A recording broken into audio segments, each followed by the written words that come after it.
All right, I think we might start. I think that's a good idea. Right. Well, everyone on Zoom, welcome to this absolutely special opportunity to hear from Anthony Albanese, who's with us today on the screen. And Anthony, we are absolutely delighted that you have accepted the ECAJ invitation to meet with community leaders around the country. And although Peter and I actually met with you a couple of weeks ago, as we have met with some other members of your shadow cabinet, including your shadow foreign minister, we all agreed that as the community's representative organisation, it would be beneficial for community leaders from around the country to be able to meet with you. And can I just thank you again in advance for agreeing to this? COVID lockdowns really don't have many positive aspects to them, but national Zoom gatherings are perhaps one of them, where we can have many people meet with you, see you, talk to you, and indeed, use very efficiently the time. So we've invited as ECAJ guests leaders of our constituent organisations from around the nation, and we have on Zoom with us today representatives from all our smaller state constituents, so from around the country, South Australia, Western Australia, Queensland, Tasmania, and ACT, and presidents and vice presidents of our two larger states, New South Wales and Victoria. We also have representatives of our friends and donors, colleagues at other Jewish community organisations, the ZFA, AJAC, JNF, JCA, UIA, as well as representatives of AJN, the Jewish News, and JWire. I obviously cannot mention everyone, but can I just acknowledge that we will also have present the Israeli Deputy Ambassador, Ron Gerstenfeld. So whilst you need very little introduction, can I just note that Anthony has represented the inner west of Sydney as the federal member for Grayndler since 1996, and he's been leader of the Australian Labor Party, opposition leader, since May 2019. And in the period between 1996 and 2019, he's held many ministerial and shadow ministerial roles that I'm not going to list. The format of this evening is that Anthony will make some opening remarks, and then Peter Wertheim, our co-CEO, will ask Anthony questions dealing with a range of issues that the community is concerned about. And after that, there'll be the opportunity for all of you to ask questions. And given the numbers present, all questions should be texted to Peter Wertheim rather than using the Q&A function or the chat function. And Peter's mobile will appear on the screen, but for those of you who don't know it, it's 0408 160 904. And Peter will try and bunch the questions together by theme and ask them in an efficient fashion so we can try and get through as many as possible. So just a reminder, this event is being recorded, and out of courtesy, please note everyone's been muted except the speaker, but it would be great if you could turn on your cameras at some stage so everyone can see everyone else. And at the conclusion of Q&A, one of our dear friends, Bruce Solomon, will give the vote of thanks.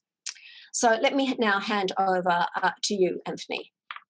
Well, thank you very much, Jillian, and I thank everyone for joining us on what is an important event and an opportunity to engage with the Jewish community in Australia and your leadership. Can I begin by acknowledging the traditional owners of the land on which you all are respectively, and pay my respect to elders past, present and emerging. I am indeed very proud to lead the Australian Labor Party. It wasn't what I expected after the last election, but I'm hoping to lead Labor into government sometime in the next 12 months. And I see myself very much as someone who will have a responsibility to represent the whole community across people of different faiths, people of no faith, men, women, people in all of our diversity. And I see that Australia's diversity is indeed our great strength, and it is the capacity of our people that I think is our greatest asset. And indeed, the Jewish community, of course, have a proud history with the Australian Labor Party, going back a long period of time. Doc Evatt indeed played a critical role in the lead up to the creation of Israel. And ever since then, the links between Labor and the Jewish community have been very strong indeed. Labor has provided more members from the Jewish community as parliamentarians than any other political movement in Australia. And that's not surprising, given the synergy that's there about social justice, about compassion, about looking after your fellow citizens. Indeed, I think historically, if you look at the response that we've had, the Whitlam government passed the Racial Discrimination Act to prohibit discrimination in law on the basis of race, colour, descent or national or ethnic origin. It was the Keating government that added Section 18C to that act, which made it unlawful to engage in racist acts, in particular racist hate speech. And of course, 18D provides some protection there in terms of, as well, freedom of expression, and it should be read together. When the current government on two separate occasions has attempted to remove or change Section 18C, we worked very closely as a party with the Jewish community, and I pay tribute to Peter, of course, played a leading role in defeating that move. I am deeply concerned about the re-emergence of anti-Semitism in a stronger way in recent times. That parallels with a rise in right-wing extremism, and Labor has focused through Christina Keneally in particular, has focused in the Joint Parliamentary National Security Committee about making sure that there's a focus on right-wing extremism. And I know that we're joined in this call by Josh Burns and Deb O'Neill, my parliamentary colleagues. There may well be other colleagues on the call as well, and I do want to acknowledge their presence and their work with the community. We also, I think, can claim some responsibility for the recent decision to list the Sonnenkrieg division under our anti-terrorism laws. I also think we're joined by Dr. Mike Freelander as well as part of this call. I think our proud history includes the fact that Prime Minister Julia Gillard was the first Australian politician to sign the London Declaration on Combating Anti-Semitism, and our historic support, reaffirmed by myself as leader, to support the International Holocaust Remembrance Alliance's definition of anti-Semitism, which, of course, is critical. It underscores the importance of respectful debate, but ensuring that we don't descend into any form of hate speech. Regarding Labor's attitude towards Israel, I've moved on no less than two separate occasions the Middle East policy adopted by the Labor Party, going back from the conferences under the Rudd government on both of those occasions, and I think they were regarded as very balanced resolutions. The Labor Party remains and will always be, under my leadership, a steadfast supporter of Israel and a supporter of a two-state solution between Israel and the Palestinians. It's something that I've consistently held for a long period of time now, and we continue to support Israel as a democracy in an area of the world where democracy is not the norm. And we have also supported a normalisation of relations that we've seen occur with the UAE, with Bahrain, of Israel. The two-state solution needs to recognise the rights of both Israeli and Palestinian people to live in security and to live in peace, and to be in circumstances whereby there is security with each other as well as from each other in terms of the way that would function. I have condemned violence, whether it be by the Israeli side or the Palestinian side, in a way in which we need to make sure that, given the nature of the conflict in the Middle East, that there be a balanced approach, and that we call for restraint and we call for peaceful negotiations as a way forward. I think in terms of our attitude towards these issues, it's consistent with my broader philosophy that I have. I often speak about Australia's potential role that we play as a microcosm for my vision for the world, whereby here in Australia, by and large, Australians live side by side, Jewish and Muslim next to each other, people from Cypriot background, be they Turkish or Greek, people of different backgrounds in harmony. And when you go into a local primary school, in any of our electorates around Australia, it certainly gives me incredible hope and a great sense of optimism that the Australian journey of multiculturalism can be important for us, but also an important sign to the world that we are all enriched by having respect for each other's culture, and indeed learning from each other's culture. And I live in Marrickville in Sydney, and I certainly, my life and the life of my son has been greatly enriched by that access and learning from different cultures from all around the world, including different religions.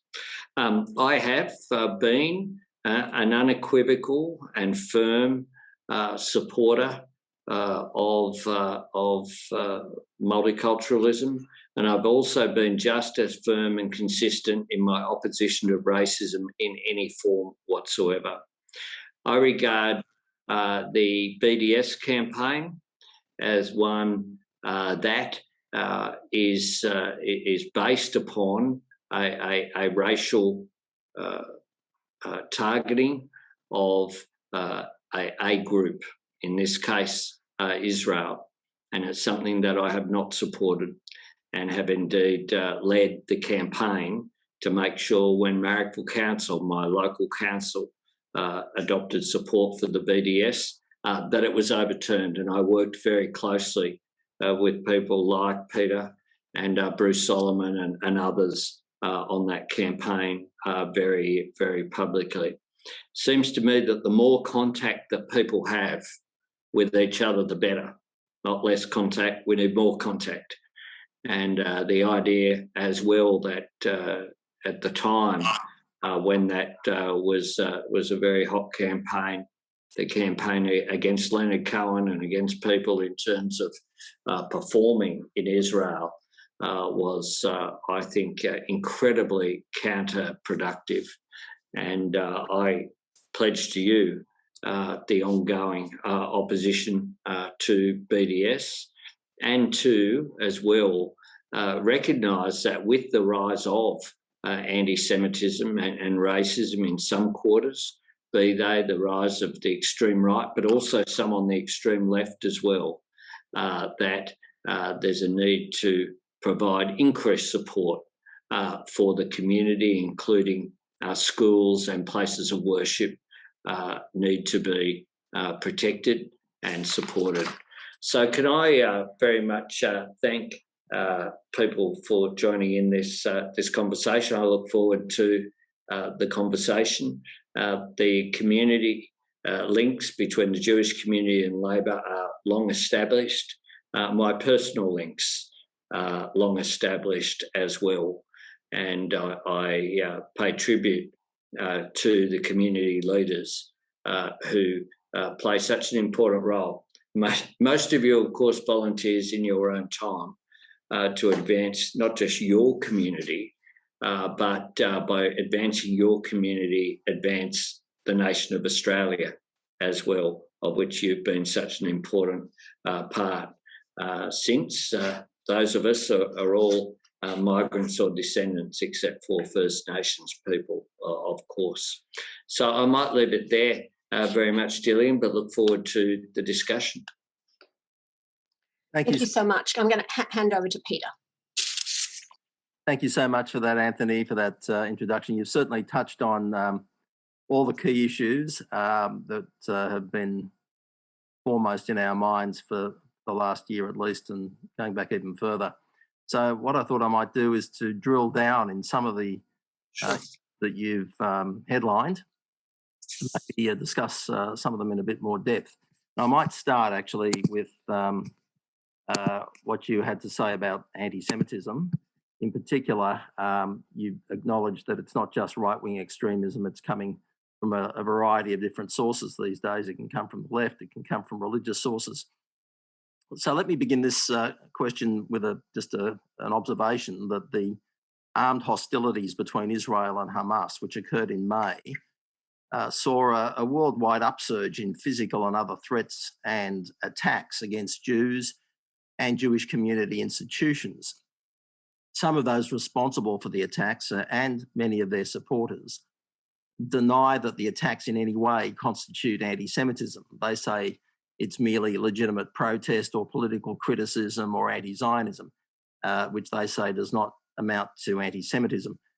I'd like to ask you for your view, firstly, and as a follow-up, have these attacks had an impact on your recent commitment that a future ALP government will endorse the International Holocaust Remembrance Alliance working definition of anti-Semitism so that it can be used as a guide for civil society, including academia and workplace and so on? Thanks, Peter. I'll just open it up on that basis. Look, I think that the definition of anti-Semitism is one that we have reaffirmed. I have had that view. We've stated it in 2019, I think prior to that, 2016, and of course I have before the recent upsurge in conflict in Gaza and in Israel in terms of the Hamas rocket attacks on Israel and the rise that we saw in anti-Semitism that was very much conveyed to me by community leaders, and one that you could see too in terms of some of the tone of the debate. We should be, no nation state, including Israel, is above criticism. And from time to time, I'll be critical of the actions of Israel. And from time to time, I will be critical of the actions of the Palestinian leadership as well. Where it goes into, I think, with anti-Semitism, and I do think that some of this is a matter of having a debate, a broad debate, and people having contact with the experience that people have. The attacks on students, the attacks on people who people can identify as being Jewish on public transport, the targeting of Jewish schools and of synagogues is something that we've seen for a long period of time. But of course, in recent times, we have seen the upsurge. And I do think part of the responsibility of political leaders who aren't members of the Jewish community is to educate ourselves, to be aware of it, and to speak about it as well. To speak about it so that it's identified. In some ways, you will hear from some people will say that things, oh well, that's not racist because they haven't. It can be ignorance, but sometimes it's a deep-seated racism and prejudice which is there. Sometimes it is a matter of education, and I know that groups like Orges, for example, I speak with every time they're here in Parliament House, and I have done so for a long period of time. They play an important role in education, but I think that non-Jewish groups have an important role to play as well, and indeed a responsibility to engage. And I will always, I know that Steve Rothman, who's probably a part of this call, and others who've been involved in the education community in particular, have raised this with me for a considerable period of time. And I'm very conscious of it.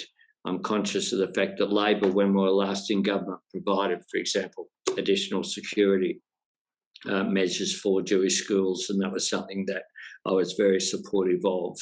And at other times, support for increased security at some of the Islamic schools as well, and that's appropriate as well. Just in terms of the definition, I mean, as you pointed out a moment ago, it's not always evident to people who don't belong to a targeted group that what they're saying is racist. And at other times it's disingenuous. They're perfectly well aware of it, but yes, try to define it out of existence. It makes it all the more important then to lead from the top, as it were. And that's why I framed the question as whether a future Labor government would follow the UK and other countries in endorsing the IRA definition, at least as a standard-setting exercise.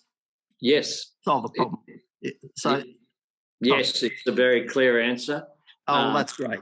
The Labor Party has done that, and that is our view.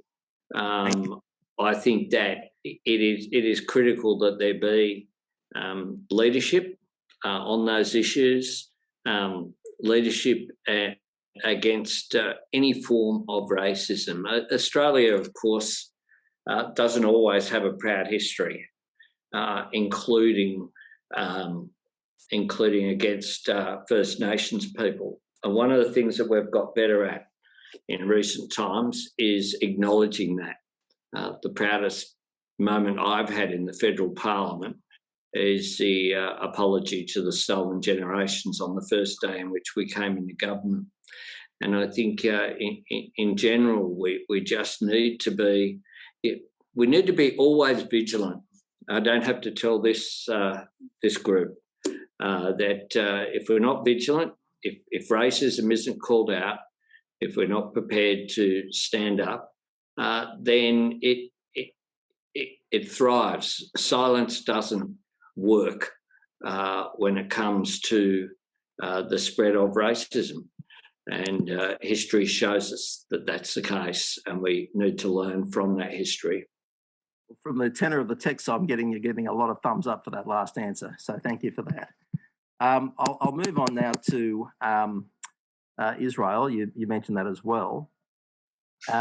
We did recently see a peaceful transition of power to a new government in Israel, as you noted in your opening remarks, following democratic elections in which all citizens who wish to stand for office, not just the hand-picked few, were able to do so, regardless of their background. And as you also noted, that doesn't happen in lots of countries and certainly nowhere else in the Middle East. The new Israeli government includes an independent Arab Israeli party as an official member of the broad-based governing coalition of 8 parties, which cover the whole political spectrum, right and left. It's the most diverse government in Israel's history, not only politically and ideologically, but also in gender, multi-ethnic terms, and so on. An unprecedented 9 of Israel's 27 cabinet ministers are women, including one from the Ethiopian Jewish community. There are Muslim, Arab and Druze ministers, an observant Orthodox Jewish minister, an openly gay minister, and a wheelchair-bound minister. And also, notably, the election recorded the largest Arab-Israeli vote ever. So with that rather lengthy preamble, another two-part question, if I may. What is your response to those who wish to demonise and isolate Israel and label it as a quote-unquote apartheid state? And what sort of relationship do you anticipate a future Labor government would have with the new Israeli government, and what role do you see for Australia in working with the new Israeli government to assist in negotiating peace? Yeah. I think that the use of terms like apartheid not only is not appropriate for describing the Israeli political system and structure, it also, I think, cheapens, to be frank, the struggle against apartheid that occurred in South Africa, led by Mandela and others. And I think that it's a dangerous thing where people look for simplistic terms that are ahistorical, because they not only are offensive to the people, the structures to which they're directed, they're offensive to where the terms originated as well. And that's, I think, entirely inappropriate. Look, I think that there is, I think that the change of government in Israel, of course, it's up to, I always have to be careful about having views about democratic processes in other countries. So I'll be somewhat cautious here. I've been less cautious in recent times about former President Trump. But in terms of some of the change that it represents as well, I hope that what it does is make the prospect of annexation of areas of the West Bank that had been flagged at various times, it makes that, I think it makes that retreat further, which is a good thing. If we're going to have a two-state solution, then one of the states has to be the state of Palestine in the West Bank and Gaza, and to annex part of that would have seen that disappear. And I've always been very concerned as well about those who argue, some on the left as well, who argue that we can have a one-state solution and, you know, that'll be democratic. A single secular democratic state is, in my view, a recipe for just ongoing conflict as well. And, you know, it has to be recognised why the Jewish state of Israel, of course, arose due to the history that was there, and to pretend that wasn't the case is ahistorical. So I think that it's going to be Israeli politics has always been very interesting. I've met Israeli leaders both in Israel, but on many more occasions here in Australia, of course, including some great leaders like Shimon Peres, who I admired very greatly, and who, of course, went very close to really achieving an outcome there. And it's a great tragedy that wasn't realised, that vision. But I look forward to engaging. And one of the things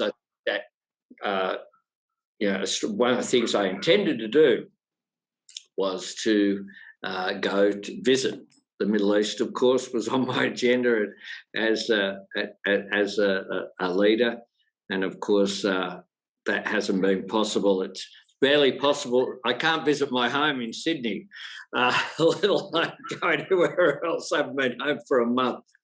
But that is what it is. I must say that Israel is doing much better than Australia at various things, including its vaccination program is a great example. One of the things I've spoken about cooperation, where Australia and Israel, in terms of there's so much we can learn as well.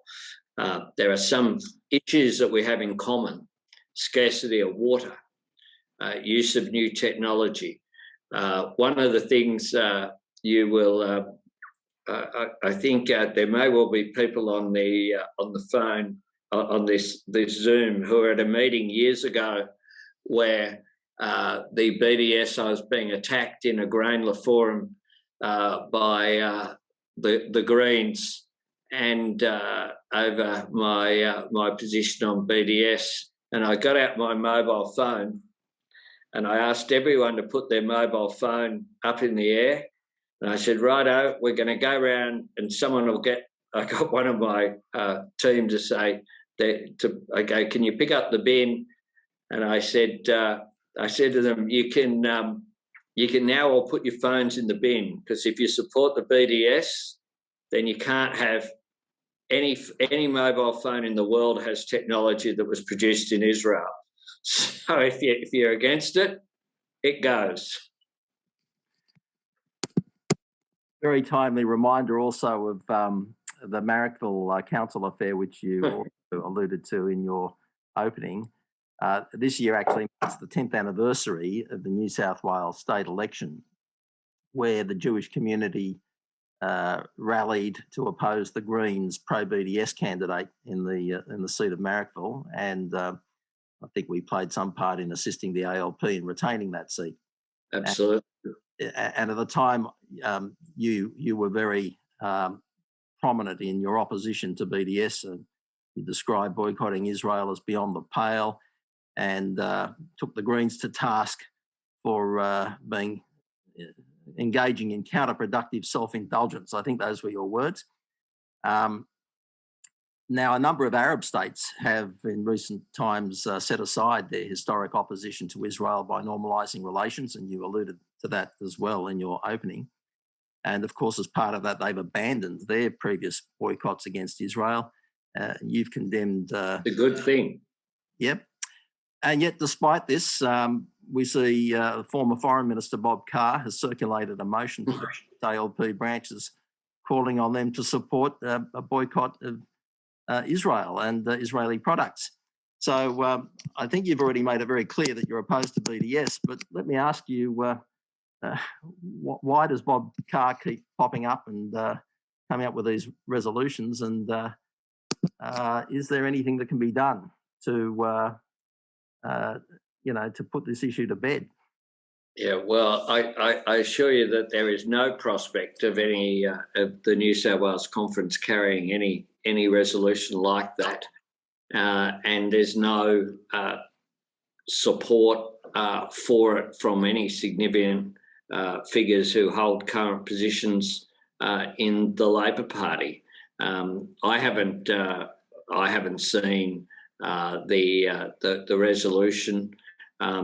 It is clear that there may be a few people here and there who do support Bob Carr. Of course, is in the right. There might be a few people in the left who support that, but they would be a very, very, very small minority, and I can't see any prospect in which it got to the floor of a conference, and it would be totally counterproductive. I certainly have made my views very clear on it over a long, long period of time. And at the time, you recall, Peter, I've got to say, when Marrickville Council, and this is a concession here, when Marrickville Council adopted BDS, I had never heard of it. And so I did my own research, as I think you know, and wrote a piece in the Australian and engaged in that debate in the community, and we won the debate in the community. The Greens candidate looked like an absolute fool, frankly, during that campaign. She did a technology research. It is, they're back, is so important. So I'm for more interaction, not less, including between people within the Middle East, but also Australians with people in Gaza and West Bank and Australians with people in Israel. More the better is my view. Yep, there are a whole range of peace-building projects. One of them is Project Rosanna, run by Ron Finkel of Hadassah Hospital. I mean, there are lots of others involving the environment and so on. Far more constructive than BDS and demonisation and so on, and much more likely to be productive towards a two-state outcome. Absolutely.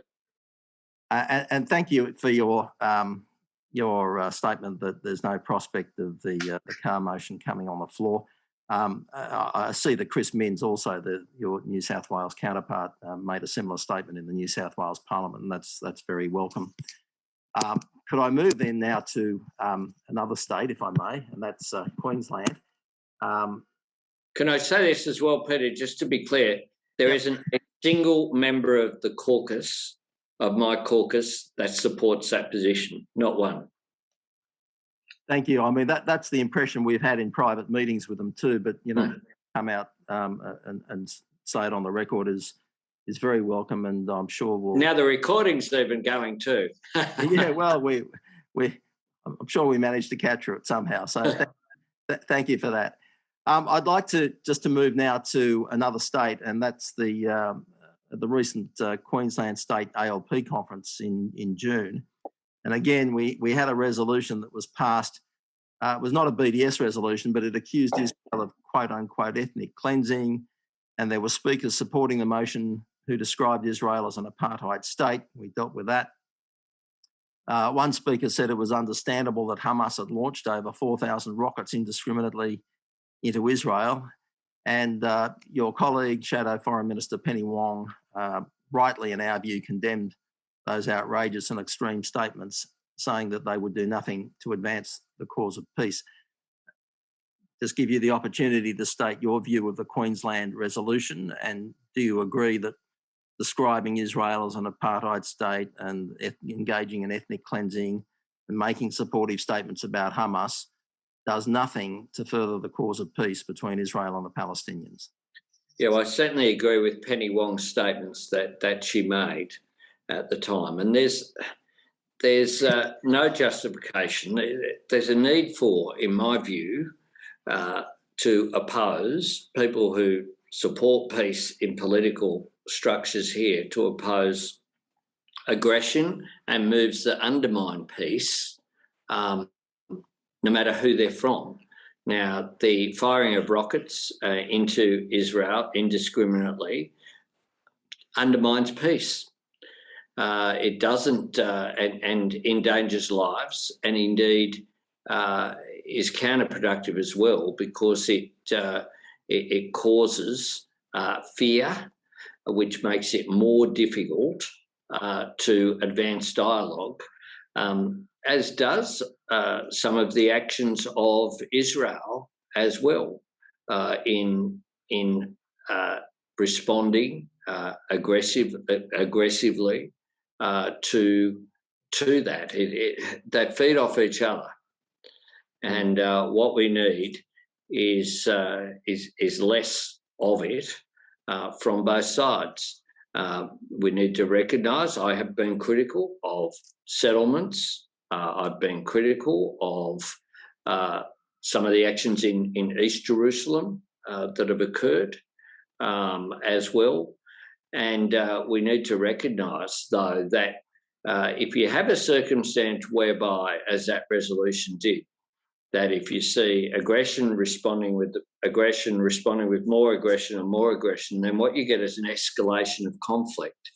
And if you come out on support of one side rather than what we did while that conflict was occurring, we also put out statements from Federal Labor calling for a de-escalation, calling for both sides to refrain from action that was taking place. And I think that's an appropriate response for Australia.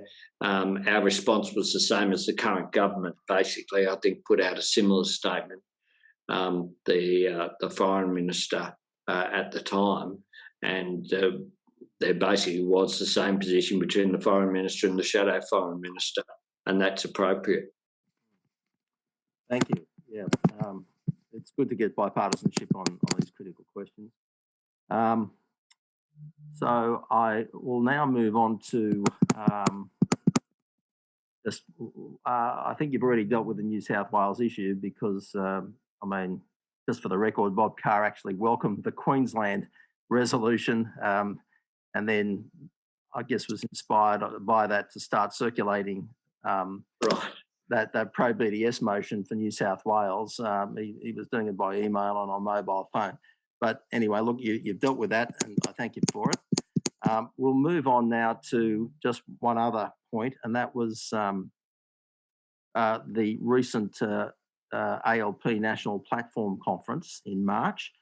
There was a statement from a resolution that had been passed at the 2018 National Conference that was added to the platform, calling on the next Labor government to recognise Palestine as a state and expecting that this issue will be an important priority for the next Labor government. Does this mean that the next ALP government will automatically recognise the state of Palestine? And if so, which entity would be recognised? Would it be the Palestinian Authority, the Hamas regime in Gaza, or some other entity? And what process would a future ALP government go through before making a decision about recognition? Well, can I say this about, because there's been some misreporting, frankly, of what occurred at our national conference. And that's about not the Middle East, that's about internal dynamics in the Labor Party, to be frank. And the resolution that was adopted, and there's no difference in the ALP rules, to be clear. Resolution, platform, and we had a separate statement area, because what we did was I tried to broaden down, shorten basically the ALP platform from 350 pages down to 100. Richard Miles was in charge of that process, because over a period of time, this happens every 20 years or so. It grows every 3 years. People add things on, and it never gets. It's a bit like our policy platform at the last election. It just grew and grew and grew until no one knew. But we lost track of how many policies we had, frankly, and then we lost control of some of the narrative. And so we shortened it down. But one area we didn't shorten was the Middle East policy that was word for word exactly the same as that which was adopted unanimously at the previous conference. Not a comma was changed, no grammatical, no anything, because I did not want a considerable debate, frankly, in terms of our priorities was not to have a conference that was shortened, because we had to do it by Zoom, of course. And we had determined that issue. It was determined unanimously at the previous conference, and we settled it then, and it stayed the same. What we would do in government is give consideration to the international circumstances. We'd proceed carefully. The key motivation would be an advancement of the cause of peace. Of course, I don't believe it's a radical position to say that if you support a two-state solution and one of them is Israel, then what's the other one? Well, it's Palestine. I don't see that as a radical position, but I do see that you would have to look at what was happening with like-minded countries, and Penny Wong spoke about this. We didn't have a debate deliberately at this conference because we weren't changing a word. At the previous conference, Penny Wong gave a substantial speech about looking at what like-minded countries were doing at the time, understanding the political situation on the ground at the time as well, and how Australia giving any recognition to a state would advance the cause of peace. And we'd give consideration, that's the context in which it would be considered by a Labor government, considered carefully, not as just a gesture, but whether it would advance the cause based upon what the circumstances were at the time. Now, I hope to be in a position of leading a Labor government at some stage in the next 12 months, and at that time, at some stage during that period, we would give consideration to those issues. But there'd be obviously a debate. We wouldn't do any action without consulting relevant organisations and nations across the board, frankly, including the Jewish community, including Israel, including the Palestinian community. Would give consideration to all of that, but I don't see it as a major issue at the next election. I think as I go around the country, I've got to say, the issue that people want us to prioritise is their jobs, getting through COVID, getting the economy going again in our recovery, and I've made clear our priorities there. Okay, before I let you off the hook on that one, I just want to focus on one part of that last question, and that is, if you do recognise the state of Palestine, let's just say you go through all the processes you've described and you come to the conclusion that that's the thing to do, which entity would you recognise? I'm not going to preempt a debate of a future government that may have those deliberations, Peter. What I hope is that at all times, anything we do will be based around the principle of a peaceful two-state solution, and that's the context in which we would consider it. What I hope is that the new government in Israel sees some progress as well. Frankly, one of the things that's a bit like I've been asked many times prior to the US election about our 2030 climate target, and I say, well, one of the things about time is that as time goes on, circumstances change, and you've got to deal with issues at the time. And certainly, there's been a substantial change in Israel. There hasn't been enough change, certainly in terms of Palestine. That's very clear. I mean, it's a long time since there's been an election in the territories in Gaza and West Bank, and that is a source of considerable regret. And you did mention earlier that there will be times you will be critical of the Palestinians as well as the Israelis. Absolutely, particularly their leadership, and the failure to have an election, and those issues. Well, can I just add? It's not just the failure to have elections, as serious as that is.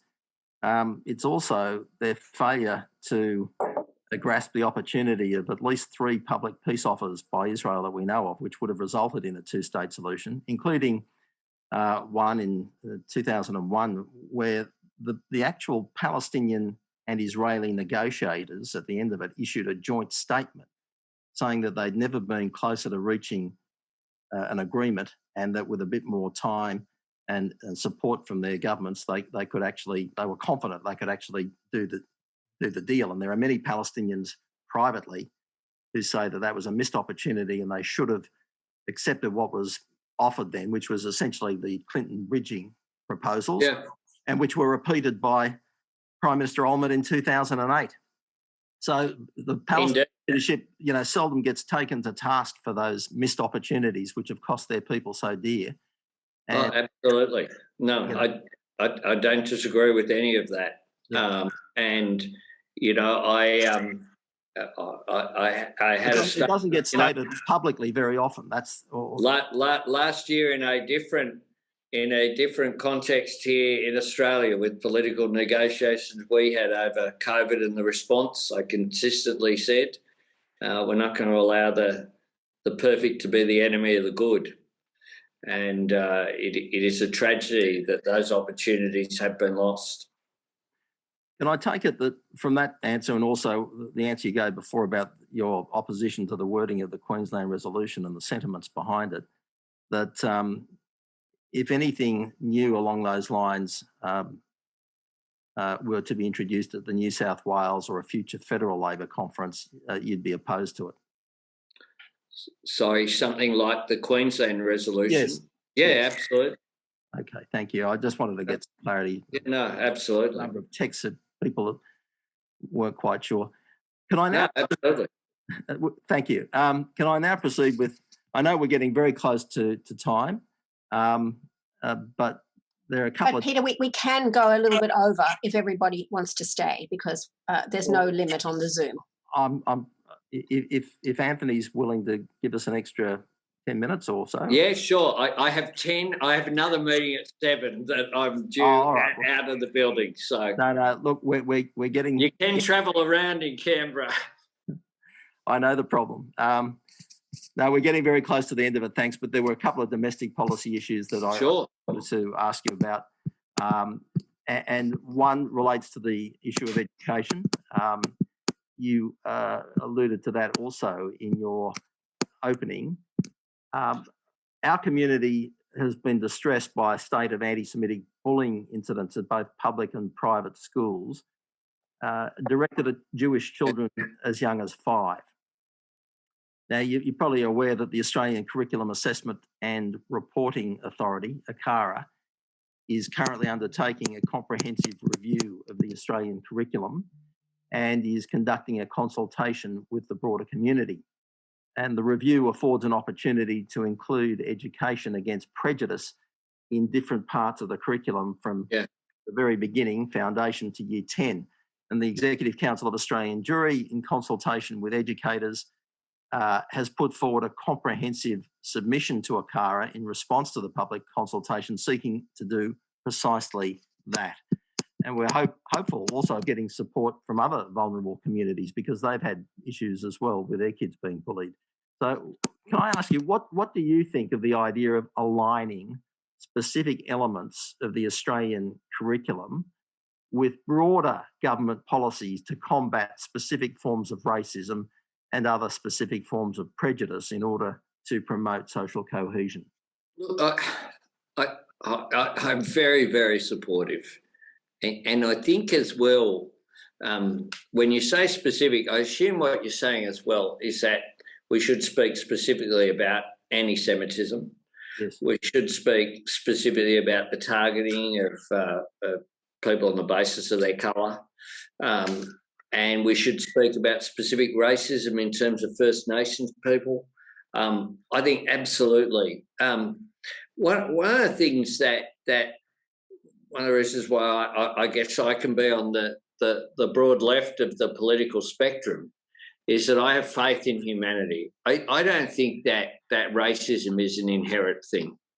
It's taught, it's a learned behaviour, and it's you can, in part, sometimes it's ignorance, sometimes it's prejudice, sometimes it's promoted by people who say your lot in life is bad because of those people who aren't like you.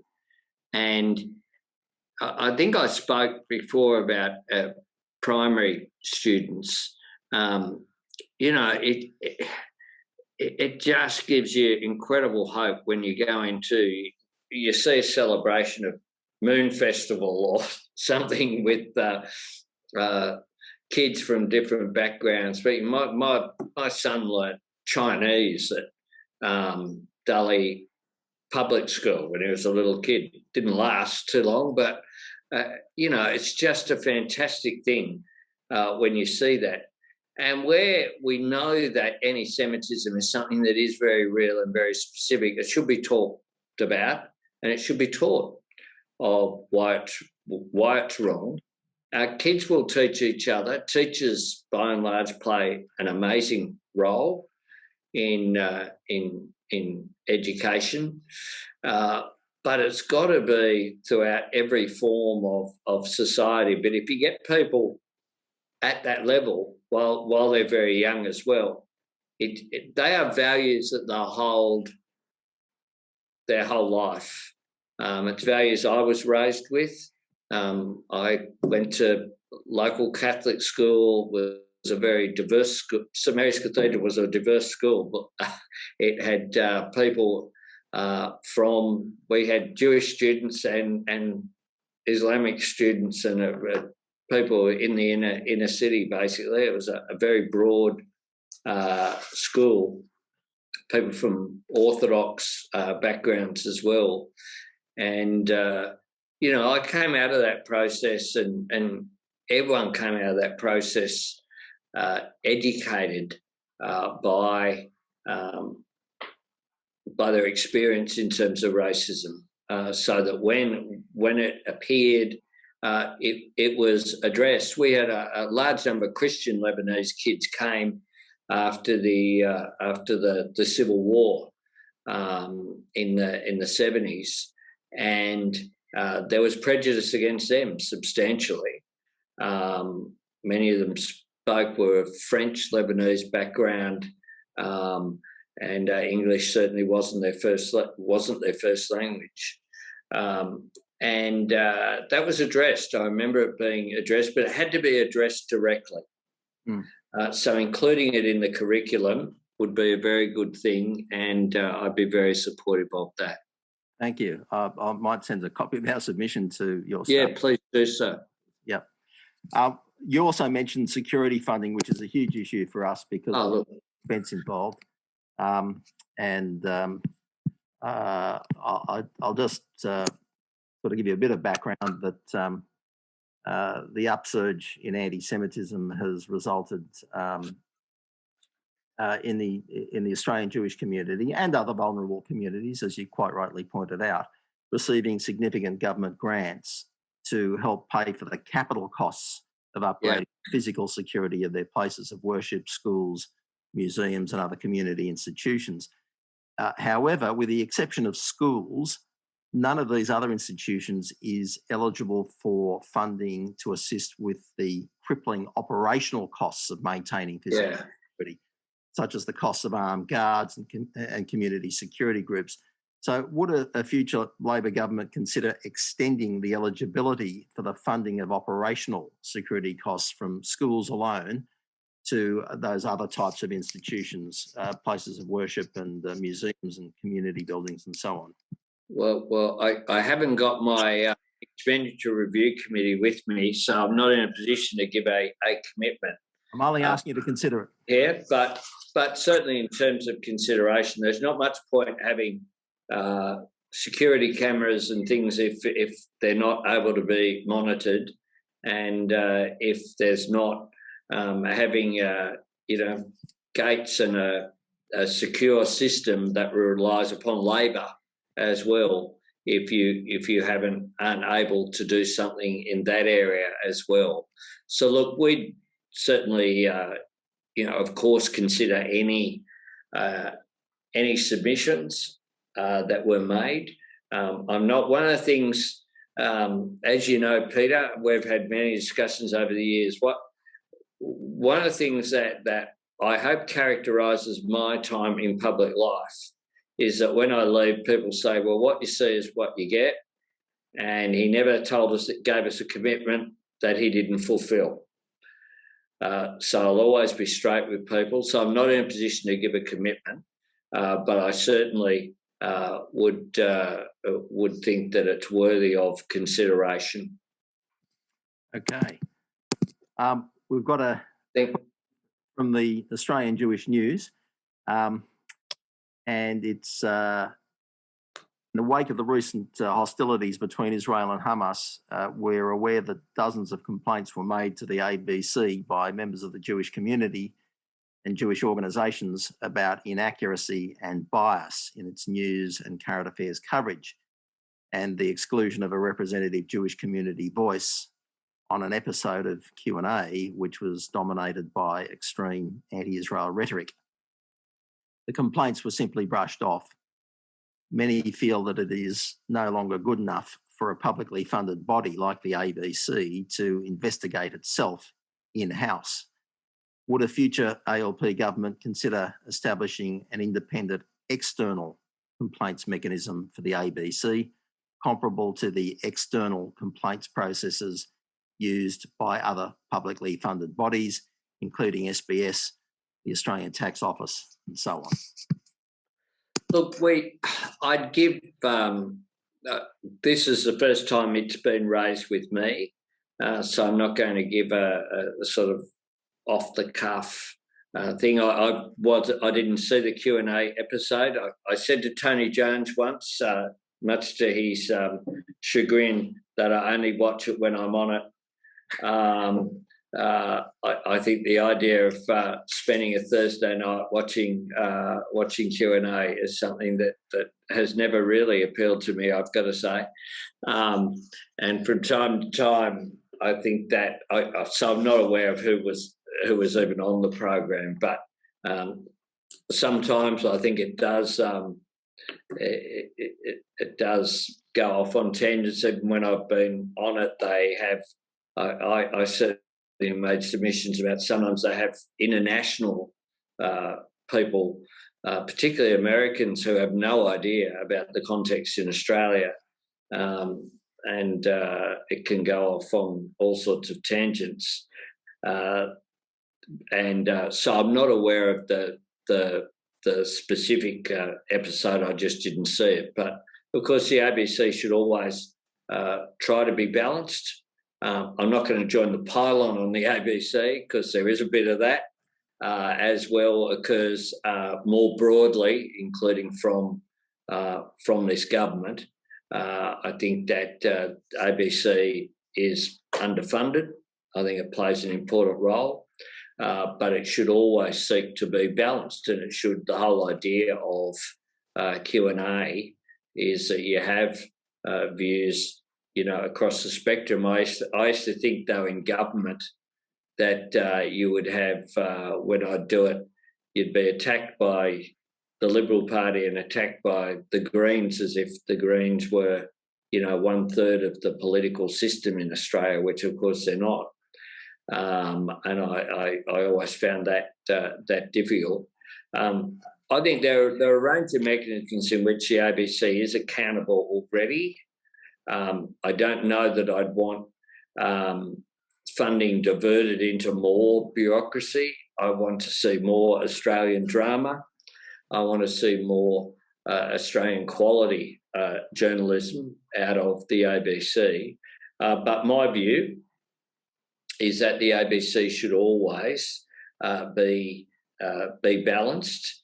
And it is open to people to complain to the Australian Communication and Media Authority, ACMA. So there is a vehicle there. I'm a former communications minister, of course, but that was a brief but glorious period in which I had the reins there. So if the ABC hasn't dealt with a complaint appropriately, there is a body that you can appeal to. And certainly, of course, as well, the ABC board is a body that can consider these measures as well. Yeah, I'll just finish with an observation on that. Sure. ACMA is not a specialist body in terms of the enforcing the ABC code, those sort of things. Their speciality lies elsewhere. So, you know, appealing to them is, we've found a limited utility, and the ABC board, ditto, I'm afraid to say. So nobody's really, this isn't really an attack on the ABC as an institution or cutting its funding. It's about... I'm not suggesting it is. I'm just saying there's a context, though, in terms of the ABC. There's always a political context. I accept that. But it's the principle of having an independent external complaints mechanism, as they do in Canada, as they do in many other countries, South Africa. You know, it's UK. It's not a revolutionary concept. It's not sure aimed at undermining the political independence of the ABC. Nobody's suggesting that. In fact, it's trying to take it out of being hostage to a particular culture, which is what happens when you have in-house complaints mechanism. I'll just leave it at that. You know? Yeah, I'll certainly take on board the comments, Peter. Okay, thank you for that. I'm going to have to, yeah. I was going to finish up there, and if that's okay, and thanks. Invite Bruce Solomon, our good friend and chairman and sole member of the Point Piper branch of the Labor Party, to give the vote of thanks. Over to you, Bruce. Thanks, Bruce. Thanks, Peter. Hi, Anthony. Look, today is a good news day. It's good news for you, Anthony, with the latest polling.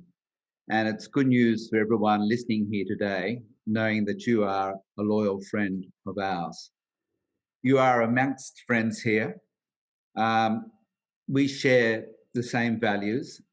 Our community believes in helping those who need it.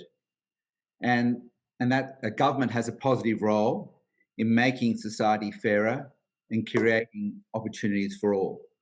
And these are the values that both you and we have. It's Tikkun Olam, making the world a better place. And there is a history between the Labor Party and the Jewish people and the Jewish community that you've referred to. You've had terrific role models over the years, and Tom Uren and John Faulkner in the party. And the New South Wales right faction machine certainly has taught you resilience and character building. Well trained. Over time, you had never strayed from your loyalty, and I really am happy to call you a mate. And many years ago, I called you in a favour from a mate, as you do in the Labor Party. And you arranged a meeting for me and the Sydney Jewish Museum with the New South Wales Minister for Education. I gave you a heads up about it. And at that meeting, the minister called in the top bureaucrat and said the Holocaust should be part of the curriculum in all New South Wales schools, and that teachers should take their students to the Jewish Museum to see what's happened when racism goes out of control, and it should be part of their education. And I think the number of student visitations went up tenfold after I received that favour from a mate. And your leadership has been there for us. 15 years ago, the Labor Party conference, you joined with Michael Danby, and you put up a cross-factional mainstream foreign policy opposing BDS and explicitly referencing that Israel has a right to secure and defensible borders. And I think about also the time you hosted the now leader of the Israeli Labor Party, Merav Michaeli, and at the Parliamentary Friends of Israel dinner, and you gave the thank you speech, and you enthused over her values, you enthused over her policies, and you were very complimentary about the Jewish community's values and the contribution the community's made to the country. So Anthony, you are a leader in the true Labor tradition. You've kept your integrity, your values, and you are respected for your directness. You are straight with people, and your straightness and directness and honesty has come through tonight. From what you've said in the past and today, I think we in the community can be assured that you will not lead the Labor Party down the madness of the path of Corbyn. Look, these are worrying times for us in the Jewish communities, and it's worrying times for everyone in the Jewish communities around the world. with the rise of anti-Semitism. And anti-Semitism is the canary in the mind when something is wrong in a society. And in Australia, it's very, very important that we realise this, because it's not the sort of society we want for all Australians. And your friendship is what we need today. We are grateful for that support and for your consistent loyalty. So thank you for your time, Albo, today. Just a pity we cannot finish this together with a drink, as we usually do. So just like to say cheers, mate. Thank you very much, Bruce. Very generous. Thank you, Bruce. And thank you, Albo. It's fantastic. I really... Thank you. Thank you to everyone. Thank you, Peter, for being an excellent interviewer. And thank you so much for your participation. He's part of the Lee Sales. I think he needs another profession, right? I think it's pretty good. He would do pretty well, even on the ABC, right? Indeed. Thank you, everyone, for joining us. We hope to have further ones of these in due course. And everyone have a good evening. And I hope sorry we're a bit late, but you can make your 7 o'clock appointments. Thank you. Thank you. Bye-bye. Thanks, Alba.